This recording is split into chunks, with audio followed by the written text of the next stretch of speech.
இந்த mass commercial movies 1000 crore collection pan India movies இதெல்லாம் சுத்த வேஸ்ட், நல்ல படம் பண்ணணும் அப்படின்னு சொல்லிட்டு ஒரு காலத்தில் நானும் பேசிட்டு இருந்தேன். பட் இன் ரியாலிட்டி வந்து இந்த படங்கள்லாம் எவ்வளோ இம்பார்ட்டன்ட் ஒரு ஃபிலிம் இண்டஸ்ட்ரிக்கு. அது இல்லை அப்படின்னா அந்த நல்ல படம் வரது கூட வாய்ப்பு இல்லாமல் போயிடும் அப்படின்றது தான் உண்மை. ஸோ அது என்ன அப்படின்னு சொல்லிட்டு நம்ம பார்ப்போம். Welcome to 2T TV. Thanks for all the love and support. வீடியோஸ்லாம் பிடிச்சிருந்துச்சு அப்படின்னா சப்ஸ்கிரைப் பண்ணுங்க, ஃப்ரெண்ட்ஸ்லாம் ஷேர் பண்ணுங்க. நான் கையில் கட்டியிருக்கிற வாட்ச் வந்து armorado.comல கிடைக்கும். நிறைய கூலான ப்ராடக்ட்ஸ்லாம் இருக்குது கைஸ். நீங்கள் வந்து ட்ராவலிங், டூரிங், அட்வென்ச்சர் ஸ்போர்ட்லாம் நீங்கள் பண்ணுவீங்க அப்படின்னா அதில் இருக்க ப்ராடக்ட்ஸ்லாம் ரொம்ப யூனிக்காக இருக்கும், உங்களுக்கு கண்டிப்பாக தேவைப்படும். Check it out. அதே மாதிரி எக்ஸ்பர்டைசர் அகாடமியில் வந்து நிறைய ட்ரைனிங் வீடியோஸ்லாம் போட்டுட்ருக்கோம். இப்போ கரண்ட்டாக வந்து DeepSeek யூஸ் பண்ணி எப்படி வந்து ஒரு குயிக்காக ஒரு கேம் பில்ட் பண்ணுறது பைத்தனில் அப்படின்னு சொல்லிட்டு போட்டிருக்கேன். ஸோ அதையும் நீங்கள் செக் பண்ணி பாருங்கள். இந்த மாஸ் மூவிஸ் எப்பவுமே வந்து இந்த மாஸ் மூவிஸ், இந்த கமர்ஷியல் மூவிஸ் எல்லாத்தையும் பார்த்தாலுமே வந்து எல்லாத்துக்கும் ஒரு இலக்காரம். அது பிடிக்குதுன்னு சொன்னால் அவனுக்கு வந்து ரசனை கிடையாது, அறிவு கிடையாது அப்படின்ற மாதிரி ஒரு கண்ணோட்டம். செகண்ட் வந்து ஈவன் டேரக்டர்ஸ், ஃபிலிம் இண்டஸ்ட்ரிக்குள்ள இருக்கிறவங்களே சரி, அவங்க வந்து இந்த மாஸ் மூவிஸ் பண்ணுற டேரக்டர்ஸ், மாஸ் மூவிஸ் பண்ணுறவங்கள பார்த்தாலே வந்து அவங்களுக்குலாம் படம் பண்ண தெரியாது, அவங்களுக்குலாம் அறிவு கிடையாது.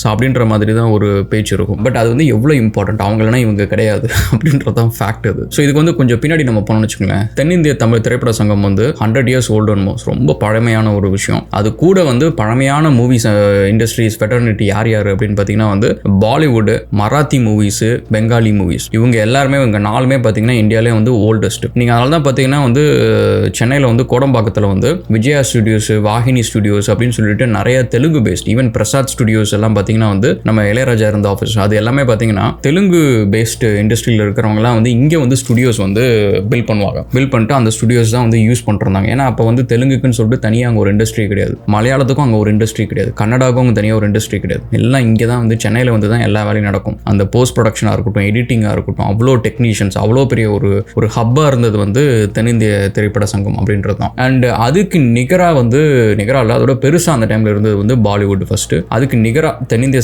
திரைப்பட சங்கத்துக்கு நிகராக இருந்தது வந்து மராத்தி அண்ட் பெங்காலி. வந்து அந்த அளவுக்கு ஒரு பெரிய ஃபெட்டர்னிட்டி இருந்துச்சு, தமிழ் ஃபெட்டர்னிட்டி இருந்துச்சு. பட் இன்னைக்கு வந்து பாலிவுட் நல்லா பெருசாக இருக்கு, தெலுங்கு பெருசாக இருக்கு, தமிழ் பெருசாக இருக்கு. ஸோ இவங்க எல்லாருமே வந்து 500 கோடி பட்ஜெட்ல வந்து அசால்ட்டா ஒரு மூவி பண்றாங்க. அந்த அளவுக்கு மூவி பண்றதுக்கு வந்து அந்த ரிஸ்க் டேக்கிங் ஆட்டிடியூட் இருக்கு ஒரு ப்ரொடியூசர் கிட்ட. இவங்க கிட்ட வந்து இந்த இடத்துல வந்து ஒரு 500 கோடி போட்டால் எனக்கு 1000 கோடி வரும் அப்படின்னு சொல்லிட்டு வந்து தாங்கல்னு ஒரு படம் 1000 கோடி கலெக்ட் பண்ணுது. அண்ட் நம்ம ஊர் வந்து பொன்னியின் செல்வன், கங்குவா வந்து ஃபிளாப்பா இருந்தாலுமே அந்த படம் கலெக்ட் பண்ணுன்ற அந்த கான்ஃபிடன்ஸ் வந்து ப்ரொடியூசர்ஸ் கொடுக்கறது வந்து அந்த இண்டஸ்ட்ரி. இதே மாரி பணத்தை வந்து கொண்டு போய் மலையாளம் இண்டஸ்ட்ரியில இருந்து பாப்பநாசன் ஒரு படம் வந்து இங்க அவ்வளவு பெரிய ஹிட் ஆகுது. அது வந்து தர்ஷன் போயிட்டு இதுல போயிட்டு பயங்கர ஹிட் ஆகுது. ரீமேக் அவ்வளோ மலையாள படம் ரீமேக் பண்றாங்க. இருந்தாலுமே மலையாள இண்டஸ்ட்ரியில ஏன் யாருமே ஒரு 400 கோடி போட்டு 500 கோடி போட்டு படம் பண்றது இல்லை? ஏன் வந்து கன்னடாவில் இப்போ KGF வரத்துக்கு முன்னாடி, காந்தாரா வரத்துக்கு முன்னாடி ஏன் வந்து அங்கே வந்து இவ்வளோ பணம் போட்டு படம் பண்ணுறதுக்கு ஆள் இல்லை? ஈவன் இப்போ வந்து மராத்தியில் ஏன் இல்லை, பெங்காலியில் ஏன் இல்லை? இங்கெல்லாம் என்ன டிஃப்ரென்ஸ் அப்படின்னு பார்த்தீங்கன்னா, எங்கெங்கெல்லாம் வந்து மார்க்கெட் நல்லா ஸ்ட்ராங்காக இருக்குதோ அதுக்கு காரணம் வந்து ஸ்ட்ராங்கான கமர்ஷியல் மூவிஸ். நீங்கள் சொல்கிற அந்த ஹீரோஸ், கமர்ஷியல் ஹீரோஸ், அவங்க இருக்கிறது அந்த ஃபேன் ஃப்ரெண்ட்ஸி அந்த இருக்கிறதுனால தான் வந்து அந்தந்த இண்டஸ்ட்ரி வந்து ஸ்ட்ராங்காக இருக்குது. நீங்கள் வந்து பாலிவுட்டில் வந்து ஷாருக் கான், சல்மான் கான், அதுக்கப்புறம் இன்னொரு கான் இருப்பார். ஸோ அந்த மாதிரி கான்ஸ்லாம் இருப்பாங்க, அமிதாப் பச்சன் இருப்பாங்க. இந்த ஃப்ரான்ஸ் எல்லாம் ஒருத்தங்களுக்கு ஒருத்தங்க சண்டை போடுறது அப்படின்றது வந்து அந்த இண்டஸ்ட்ரியை இவ்வளோ பெருசாக ஆக்கிறதுக்கான ஒரு முக்கியமான ஒரு காரணம். அந்த ஃபேன் ஃப்ரெண்ட்ஸி இருக்கிறதுனால தான் வந்து சாதாரண ஒரு பண்டிகை வந்து இன்னைக்கு வந்து ஒரு பெரிய பண்டிகை ஆகுது. நம்மளுக்கு வந்து இன்னைக்கு வந்து நீங்கள் கவனிச்சிங்கன்னா பொங்கல், தீபாவளி எல்லாம் வந்து வெறுமனையாக அந்த படம் எதுவுமே ரிலீஸ் ஆகணும்னு வச்சுக்கோங்களேன், டிவியில் எதுவுமே ஸ்பெஷலாக பண்ணலன்னு வச்சுக்கோங்க, நம்மளுக்கு அந்த பொங்கல் வந்து ஒரு ஸ்பெஷல் டானாக உணரவே முடியாது. இப்போதைக்கலாம் நம்ம வந்து பொங்கல் சாப்பிட்டுட்டு அதுக்கப்புறம் என்ன பண்ணுவோம் அப்படின்னு யோசிப்போம். வேற இன்னைக்கு வந்து பொங்கல் சாப்பிட்டோமா, அன்னைக்கு வந்து நீங்கள் பார்த்தீங்கன்னா தியேட்டர் எல்லாம் திருவிழாவாக இருக்கும். ஏதோ ஒரு பெரிய ஹீரோட 2 படம் வரும், ஒருத்தங்களுக்கு ஒருத்தவங்க போட்டி போடுவாங்க, அது ஒரு ஜகஜோதியாக இருக்கும். ஸோ அந்த மாதிரி வந்து ஆக்கினதுக்கு காரணம் வந்து இந்த மாஸ் மூவிஸ் அப்படின்னு தான் சொல்லுவேன். ஏன்னா இதேமாரி ஃபேன் ஃப்ரெண்ட்ஸி வந்து மலையாளம் இண்டஸ்ட்ரியில் கிடையாது. நீங்கள் வந்து மலையாளம் இண்டஸ்ட்ரியில் நீங்கள் பார்த்தீங்கன்னா பண்டிகை அப்போ பார்த்தீங்கன்னா விஜய் படம் ரிலீஸ் ஆகும். ஸோ அதே டைமில் இந்த ஃபேன் ஃப்ரெண்ட்ஸி தான் வந்து இந்த இண்டஸ்ட்ரீஸ் எல்லாம் வந்து பெருசாக பில்ட் பண்ணுச்சு. அதுக்கான காரணம் இவங்க தான் அப்படின்றது தான். அவங்க இருக்கிறதுனால தான் இப்போ நார்மலாக ஈவன் இப்போ அசூரனாக இருக்கட்டும், இல்லை அன்பே சிவமாக இருக்கட்டும், இந்த மாதிரி எக்ஸ்பெரிமெண்டல் மூவிஸ், ஒரு நல்ல குவாலிட்டியான மூவிஸ் வரத்துக்கு இங்கே ஒரு பிளாட்ஃபார்ம் இருக்கிறதுக்கு காரணம் வந்து இந்த கமர்ஷியல் சக்ஸஸ் அப்படின்ற ஒரு விஷயம் தான். அது இந்த கமர்ஷியல் சக்ஸஸ் இல்லாதனால வந்து நீங்கள் பார்த்தீங்கன்னா மராத்தி, பெங்காலி மூவிஸ்லாம் வந்து இன்னைக்கு அவங்களால வந்து ஒரு மினிமல் பட்ஜெட்டில் கூட படம் எடுத்து சக்ஸஸ்ஃபுல்லாக கொண்டு போக முடியல. பட்ஜெட் ஒரு பக்கம், இன்னொரு பக்கம் வந்து அந்த டெக்னீஷியன் ஸ்கேர்சிட்டி. ஸோ இன்னைக்கு நீங்கள் வந்து தமிழ் படத்தில் இவ்வளோ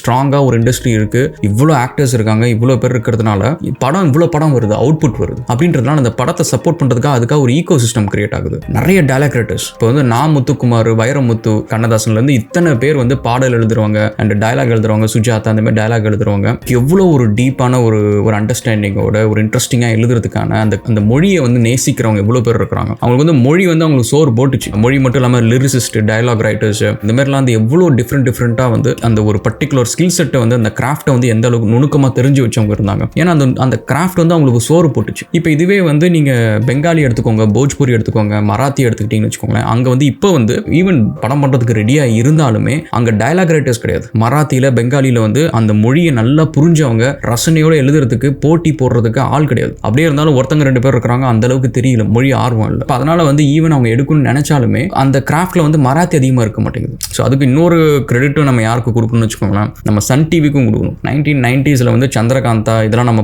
மகாபாரதம் இதெல்லாம் நம்ம பார்த்துட்டு இருந்தோம். நம்மளை வந்து மர்மதேசம் பார்க்க வச்சாங்க.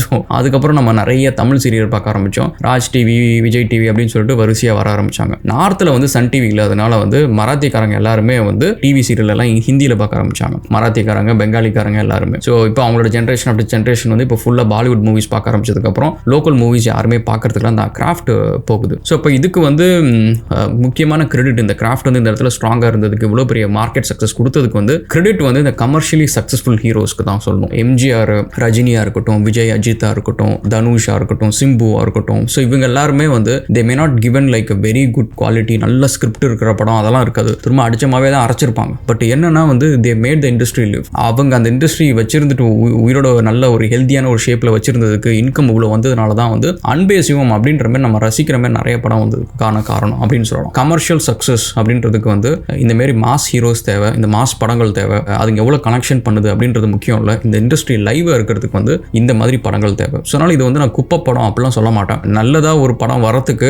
அந்த ஈகோ சிஸ்டம் இருக்கணும், டெக்னீஷியன்ஸ் இருக்கணும். அவங்கெல்லாம் வந்து சர்வை பண்ணுறதுக்கு வந்து மார்க்கெட் இருந்தால் தான், அந்த மார்க்கெட் சர்வை பண்ணுறதுக்கு வந்து மாஸ் மூவிஸ் தான் வந்து இந்த பணத்தை கொடுக்குது. அண்ட் அவங்க இருந்தால் தான் மற்ற நல்ல படமே வரும். ஸோ அப்படின்றது தான். ஓகே, இந்த வீடியோ பிடிச்சிருந்துச்சு அப்படின்னா சப்ஸ்கிரைப் பண்ணுங்கள், ஃப்ரெண்ட்ஸ்லாம் ஷேர் பண்ணுங்கள். அண்ட் இதேமாரி வேறு ஏதாவது இன்ட்ரெஸ்டிங்கான டாபிக் இருக்குது அப்படின்னா வந்து அதை பற்றி நம்ம பேசலாம். We catch up again on another video, guys. Thank you so much for all the love and support, and cheers.